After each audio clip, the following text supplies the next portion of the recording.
ರೀ ಹಾಂ ಜಾನಕಿ, ಏನ್ರಿ ಆಕಾಶನ ತಲೆ ಮೇಲೆ ಕಳಕ್ ಬಿದ್ದೋರ್ ಥರ ಕೂತಿದ್ದೀರಾ? ಏನಿಲ್ಲ, ದಿವ್ಯಾನು ಮದುವೆ ಮಾಡ್ಕೊಂಡು ಹೊರಟೋದ್ಲು. ಅವಳಾರು ಇದ್ದಿದ್ರೆ ಒಂದು ಸ್ವಲ್ಪ ಗಲಾಟೆ ಇರೋದು. ಮನೆಯೆಲ್ಲ ಬಣ ಬಣ ಅಂತ ಇದೆ. ಯಾಕ್ರಿ ಸುಳ್ಳು ಹೇಳ್ತೀರಾ? ಏನು ಸುಳ್ಳು? ನಿಮ್ಮ ದುಃಖಕ್ಕೆ ಕಾರಣ ಏನು ಅಂತ ಊರೊಳಗೆ ಕಾಲಿಡ್ತಿದ್ದಾಗೆ ವಿಷಯ ಗೊತ್ತಾಯ್ತು. ಅಂದರೆ ನೀನು ಹೇಳ್ತಿರೋದು ಕಿರಣ ಕಾವ್ಯದ ವಿಚಾರ.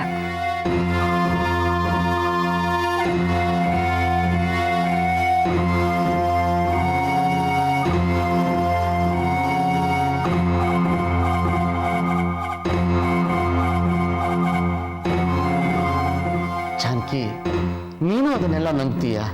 ಜನ ಹೇಳ್ತಾ ಇರೋದು ಸುಳ್ಳಲ್ಲ ಅಲ್ವಾ? ಹಿಂದೆ ಪ್ರತಿ ಸಲಿನೂ ನಾನು ನಿಮ್ಗೆ ಎಚ್ಚರಿಸ್ತಾ ಇದ್ದೆ.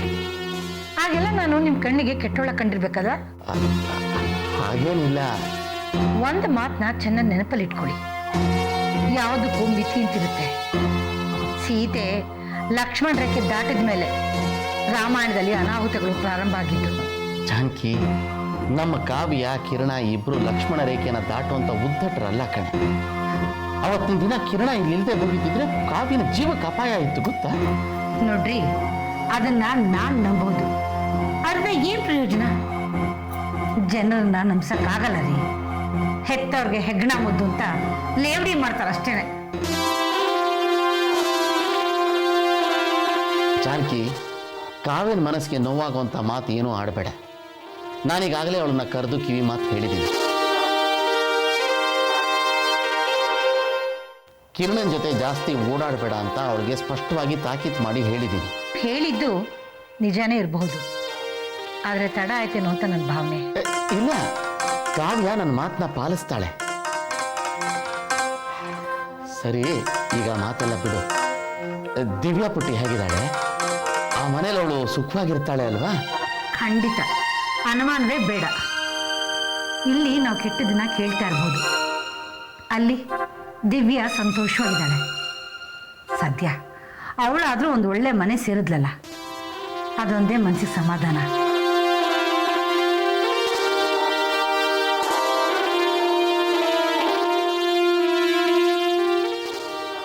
ಹಾಗಾದ್ರೆ ಈಗ ನಮ್ಮ ದಿವ್ಯಾ ಪುಟ್ಟಿ ಆ ಕೆಂಪೇಗೌಡನ ಮಹಾನಗರದಲ್ಲಿ ಏನು ಮಾಡ್ತಾ ಇರ್ಬೋದು ಅಂತ.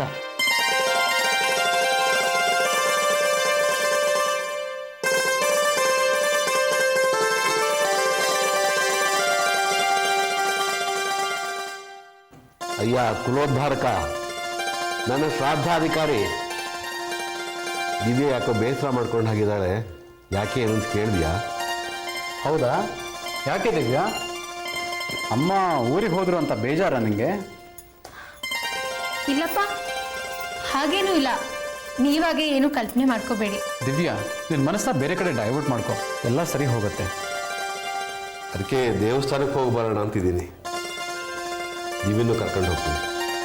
ಸರಿ, ಹೋಗ್ಬಿಟ್ಟು ಬಾ ದಿವ್ಯಾ. ನನಗೂ ದೇವರು ದೇವಸ್ಥಾನ ಎಲ್ಲ ದೂರ ಆಗ್ತಾ ಬಂದಿತ್ತು. ಈ ಕಾಂಕ್ರೀಟ್ ಕಾಡಿನಲ್ಲಿ ನಾನು ಏಕಾಂಗಿನೇನೋ ಅಂತ ತಿಳ್ಕೊಂಡ್ಬಿಟ್ಟಿದ್ದೆ. ನನ್ನ ಸೊಸೆ ಬಂದಮೇಲೆ ಸ್ವಲ್ಪ ನೆಮ್ಮದಿಯಾಗಿದ್ದೀನಿ. ವೆಹಿಕಲಿನ ಹೊಗೆ ವಾಸನೆ ಹೋಗಿ ಒಳ್ಳೆ ಊರಿನ ಕಡ್ಡಿ ಕರ್ಪುರದ ಪರಿಮಳ ಬರ್ತಾ ಇದೆ.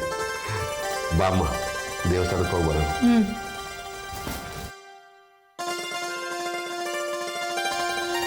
ರೀ, ನಿಮಗೆ ಕಾಫಿ ಬೇಕು ಅಂದರೆ ಫ್ಲಾಸ್ಕಲ್ಲಿದೆ, ಅದಕ್ಕೆಗೂ ಹೇಳ್ಬಿಡಿ. ನೀವೇನು ಯೋಚನೆ ಮಾಡಬೇಡಿ, ನಾನು ಬೇಗ ಬಂದ್ಬಿಡ್ತೀನಿ. ಆಯಿತು, ಏನು ಯೋಚನೆ ಇಲ್ಲ.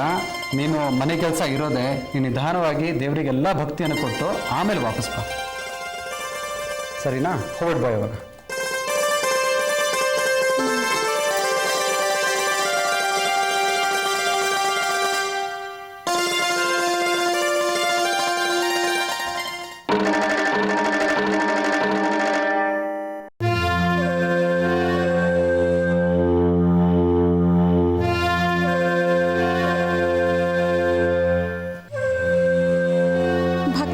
ಕೊಟ್ಟು ನಿಧಾನಕ್ಕೆ ಬಾ.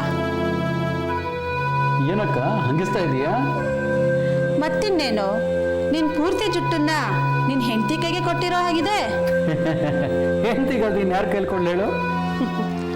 ದಡ್ಡ ನೀನು. ನನ್ನ ಸಂಸಾರ ಹೊಟ್ಟು ಚೂರಾದ್ಮೇಲೆ ನನಗೆ ಗೊತ್ತಾಯ್ತು ಈ ಗಂಡ ಹೆಂಡತಿ ಸಂಬಂಧ ಇಷ್ಟೇ ಅಂತ. ಅಂದ್ರೆ ಪ್ರೀತಿ ಜೊತೆ ಅವ್ರ ಮೇಲೆ ನಮ್ಮ ಹಿಡ್ತಾ ಕೂಡ ಇರಬೇಕು. ದಿವ್ಯಾ ನೋಡೋಕ್ಕೆ ಹಳ್ಳಿ ಮುಗ್ದೆ ಥರ ಇದ್ದಾಳೆ. ಈ ಮದುವೆಗೆ ಒಪ್ಕೊಳ್ಳೋದಕ್ಕೆ ಮುಖ್ಯ ಕಾರಣ ಏನು ಅಂತ ನಿನಗೆ ಗೊತ್ತಾ?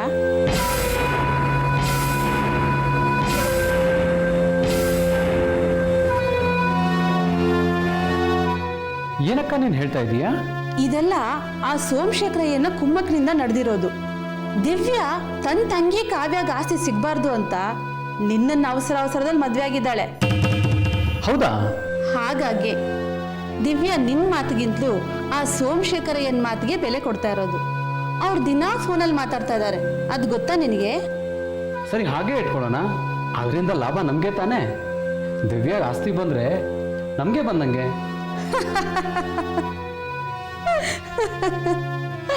ಅದಕ್ಕೆ ನಿನ್ನ ದಡ್ಡ ಅನ್ನೋದು. ಆ ಸೋಮಶೇಖರಯ್ಯ ಬಿಡ್ಬೇಕಲ್ವೋ, ದಿವ್ಯಾ ಹೆಸರಲ್ಲಿ ಆಸ್ತಿ ನುಂಗಿ ನೀರು ಕುಡಿತಾನಷ್ಟೇ. ಹಾಗಂದ್ರೆ ಏನು ಮಾಡು ಅಂತೀಯ? ದಿವ್ಯಾ ಮೇಲೆ ನೀನು ಹಿಡ್ತಾನ್ ಸಾಧಿಸ್ಬೇಕು. ಇದು ಪಾಯಿಂಟ್ ನಂಬರ್ 1. ದಿವ್ಯಾ ಮತ್ತು ಸೋಮಶೇಖರಯ್ಯನ ಸಂಬಂಧನ ಕಟ್ ಮಾಡಬೇಕು. ಇದು ಪಾಯಿಂಟ್ ನಂಬರ್ 2. ಇನ್ನು ಪಾಯಿಂಟ್ ನಂಬರ್ 3 ಇದೆಲ್ಲ ಮಾಡೋಕ್ಕಾಗತ್ತಾ ಅಕ್ಕ? ಮಾಡಲೇಬೇಕು ಕಣೋ. ಆಗಲೇ ನನ್ನ ತಮ್ಮನ ಕನಸು ನನ್ಸಾಗೋದು. ಕೋರಮಂಗಲದಲ್ಲಿ ನಿಂದೇ ಮಲ್ಟಿನ್ಯಾಷನಲ್ ಡಿಸೈನರ್ ಆಫೀಸ್ ಓಪನ್ ಆಗುತ್ತೆ.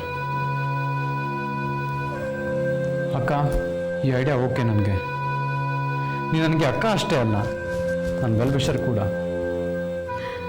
ಹಿಂದೆ ನಿನ್ನ ವಿಚಾರದಲ್ಲಿ ನಾನು ಕೊಟ್ಟಿರೋ ಐಡಿಯಾ ಎಲ್ಲ ಓಕೆ ಆಗಿದೆ ತಾನೆ? ಇದು ಕೂಡ ಹಾಗೆ, ನೆನಪಿರಲಿ.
ಶಾಂತಂ ಪಾಪಂ ಶಾಂತಂ ಪಾಪಂ.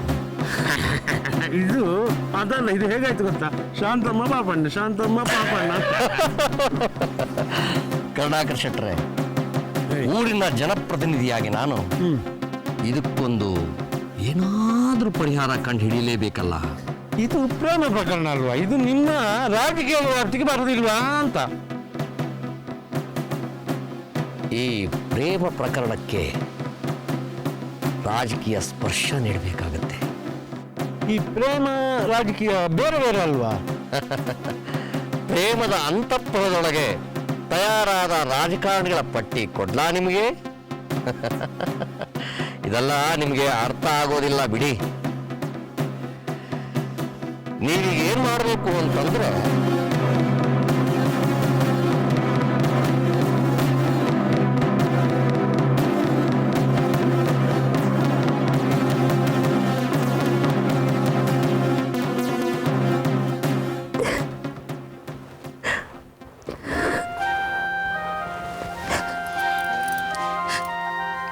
ನಾನು ಮನಸ್ಸಲ್ಲಿ ಇದ್ದಿದ್ದನ್ನ ನಿನಗೆ ಹೇಳಬಾರ್ದಾಗಿತ್ತು ಕಾವ್ಯ.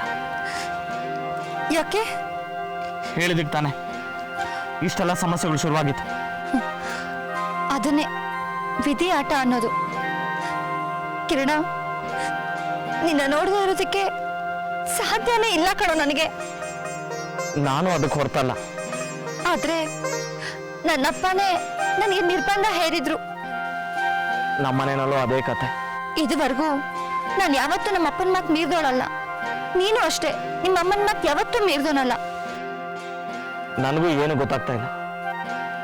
ನನ್ನ ಮುಂದೆ ಬರೀ ಕತ್ಲೆ ಇದೆ. ಕತ್ಲು ನಾವ್ ಅನ್ಕೊಂಡ್ರೆ ಇದೆ, ಆದ್ರೆ ನಾವು ಮನ್ಸ್ ಮಾಡಿದ್ರೆ ಆ ಕತ್ಲಲ್ಲೇ ನಮಗೊಂದು ಪುಟ್ಟ ದಾರಿ ಕಾಣ್ಬೋದಲ್ವಾ? ಧೈರ್ಯ ಮಾಡ್ಬೋದು, ಆದರೆ ಅಪ್ಪ ಅಮ್ಮಂದ ಇರೋ ಈ ಸ್ಥಿತಿಲಿ ಅದು ಬಣಧೈರ್ಯ ಅನ್ಸಲ್ವಾ? ಧೈರ್ಯ ನಮ್ಮ ಮುಂದೆ ಇರೋದು ಬರೀ ಧೈರ್ಯ ಮಾತ್ರ. ಹೇಗೆ ಅಂತ ಹೇಳು? ನೇರವಾದ ಮುಖಾಮುಖಿ. ಯಾರ ಜೊತೆ?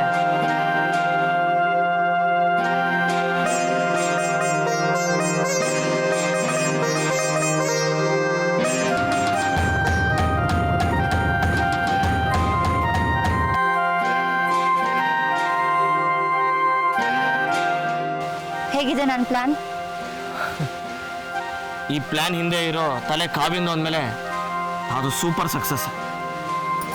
ಸರಿ, ಹಾಗಾದ್ರೆ ನೀನ್ ಹೋಗಿ ನಿನ್ ಸಿದ್ಧತೆ ಮಾಡು, ನಾನು ಹೋಗಿ ನನ್ನ ಸಿದ್ಧತೆ ಮಾಡ್ತೀನಿ. ಸರಿನಾ?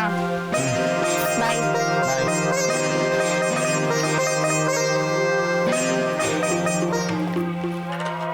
ಕರುಣಾಕರ್ ಶೆಟ್ರೆ, ನಿಮ್ಮ ಕರ್ಣಪಿಶಾಚಿಯಿಂದ ಆ ಸೋಮಶೇಖರ್ ಒಂದು ಲಿಂಕ್ ಕೊಡಿ.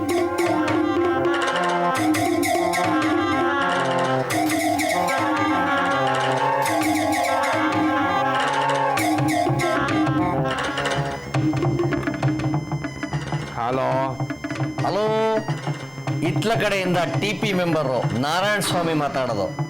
ನಾನು ಸೋಮಶೇಖರಯ್ಯ. ಆ ದೇವ್ರ ತಂದೆ ಅಂದ್ರೆ ಗಾಡ್ ಫಾದರ್ ಅಂದೆ. ನನ್ನನ್ನು ಎಲೆಕ್ಷನ್ ನಿಲ್ಲಿಸಿ ಗೆಲ್ಲಿಸಿದವರು ನಿಮ್ಮನ್ನ ಮರೆಯೋದುಂಟೆ? ನಿಮ್ಮನ್ನ ಮರೆತ್ರೆ ನರಕದಲ್ಲಿ ಕುದಿಯೋ ಎಣ್ಣೆಗೆ ಹಾಕ್ತಾನೆ ಆ ಯಮ.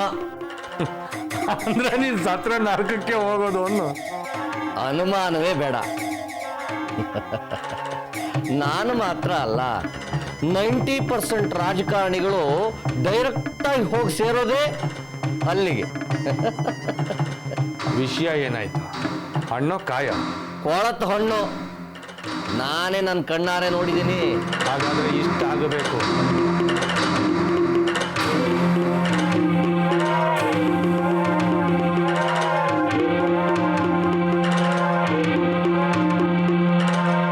ಆಯ್ತು ಬಿಡಿ, ಇದನ್ನು ನೀವು ಗುರುಕಾಣಿಕೆ ಅಂತ ಸ್ವೀಕರಿಸ್ಬೇಕು. ತಥಾಸ್ತು ಅಂದ. ತಥಾಸ್ತು ಅಂತ ಮಾತ್ರ ಹೇಳಿ, ಪರಿಸಮಾಪ್ತಿ ಅಂತನೋ ಶುಭಂ ಅಂತನೋ ಹೇಳಿಬಿಡ್ಬೇಡಿ. ಯಾಕೆಂದ್ರೆ ನಾನು ಮಹತ್ವಾಕಾಂಕ್ಷಿ ಉಳ್ಳ ಮನುಷ್ಯ. ಗೊತ್ತಾಯ್ತು ಬಿಡಿ ನಾರಾಯಣ ಸ್ವಾಮಿಗಳ. ಮುಂದೆ ಜಿಲ್ಲಾ ಪಂಚಾಯತಿ ಎಲೆಕ್ಷನ್ಗೆ ನೀವು ನಿಲ್ಲೋರು, ನೀವು ಗೆಲ್ಲೋದಕ್ಕೆ ಕಾರ್ಯತಂತ್ರಗಳನ್ನ ನಾನು ಹೇಳ್ಕೊಡೋದು ಅಷ್ಟೇ ತಾನೆ? ತಮಗ್ ಗೊತ್ತಾಗದೆ ಇರೋದು ಯಾವ್ದಿದೆ? ನಾವು ಸುಮ್ಮನೆ ಅಂದದನ್ನ ಸುಕ್ರುಂಡೆ ಮಾಡ್ಕೊಡೋ ಚಾಣಾಕ್ಷರು ನೀವು. ಆ ಚಂದ್ರಗುಪ್ತ ಮೌರ್ಯನಿಗೆ ಚಾಣಕ್ಯ, ನಿಮಗೆ ನಾನು.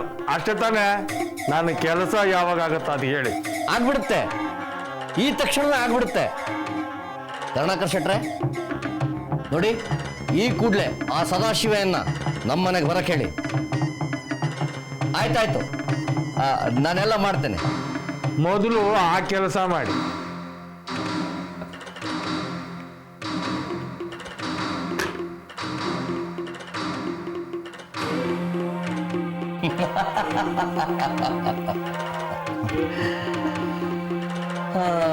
ಕರುಣಾಕರ್ ಶೆಟ್ರೆ ಹೇಳಿ ಸ್ವಾಮಿ. ಆ ದೊಡ್ಡ ಮನೆ ವಂಶಸ್ಥರ ಮಧ್ಯೆ ಬೆಂಕಿ ಹತ್ಕೊಂಡು ಉರಿತಾ ಇದೆ. ನಾವು ಸ್ವಲ್ಪ ಚಳಿ ಕಾಸ್ಕೊಂಡ್ಬಿಡೋಣ. ಚಳಿ ಕಾಯಿಸುವಾಗ ಜಾಗ್ರತೆ, ನಾನು ಸ್ವಲ್ಪ ಹುಷಾರಾಗಿ ಇರಬೇಕಾ?